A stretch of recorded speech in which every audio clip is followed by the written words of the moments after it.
السلام عليكم ورحمة الله وبركاته. ان شاء الله شارككم النهارده معايا كده الغدا بتاعنا من مرسى مطروح. بصوا انا رحت طبعا شارع اسكندرية وكان في محلات سمك كتير جدا موجودة.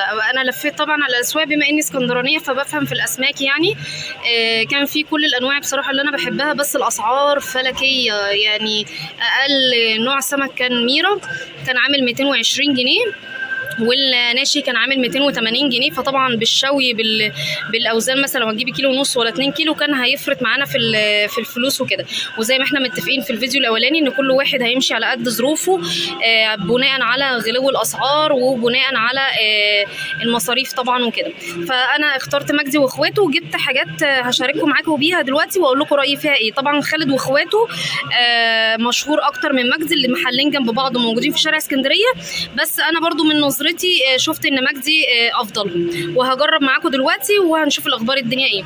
مبدئيا كده بصوا انا عملت رز اهو، وعملت طحينه وسلطه ومخلل، وده اياد اهو وسيف. تمام، هنفتح مع بعض بقى. افتح كده يا اياد، طلع لي كده نوري الناس ونشوف كده فعلا هو كويس ومظبط الاكل ومحبشه ولا ايه الدنيا.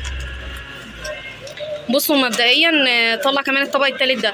هو مبدئيا بيديكي السعر طبعا بالشوي والقلي، يعني عنده البولتي مثلا خلي بالك بينزل ميه، بيدي البولتي الشوي والقلي عامل 120. ده الكبير اللي هو الحجم السمكه نص كيلو، وعندك البولتي عندك 120 150 160. طبعا الحجم الجامبو ال 160. هوريكي بقى الاكل دلوقتي. ورينا كده يا بابا. ده البوري. بصوا ده البوري الجامبو اهو، ده البوري الجامبو اهو.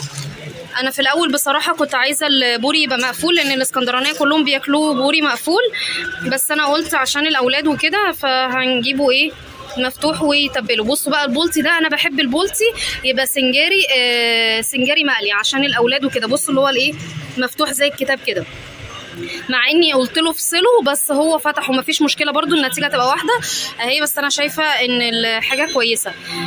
وده الطبق التاني اهو، هندوق بقى كده واقول.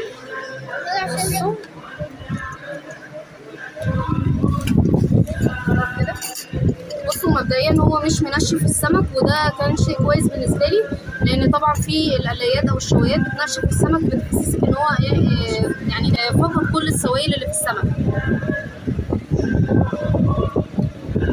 هو كويس مش وحش، بس برضو محتاج ملح. التتبيله كويسه، الفلفل والثوم موجودين فيه نكهتهم قويه، بس هو محتاج ملح بصراحه يعني. بصوا بقى البوري اهو، يعني هو منشفه شويه بس برضو ايه يعني في نسبه سوائل كويسه. البولتي لما اكلته برضو يعني تعمقت في السمكه اكتر، لقيته ان هو عامل ليمون بكميه مناسبه جدا بصراحه. التتبيله عجباني قوي قوي قوي، والسمك متنضف وطازه. عجبني قوي محل مجدي واخواته بصراحه، عجبني جدا. انا عايز شيبسي. استنى بقى، بصوا السمكه من جوه. بصوا بقى التتبيله، قرب كده يا اياد. بصوا التتبيله حاطط فيها كرفس وفلفل وجزر. ده التتبيله كويسه، واحلى حاجه فيها ان ما فيهاش طماطم.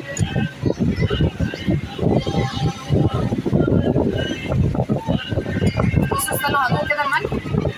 بابا خلاص السمك خلاص كويس، بسم الله ما شاء الله جميل.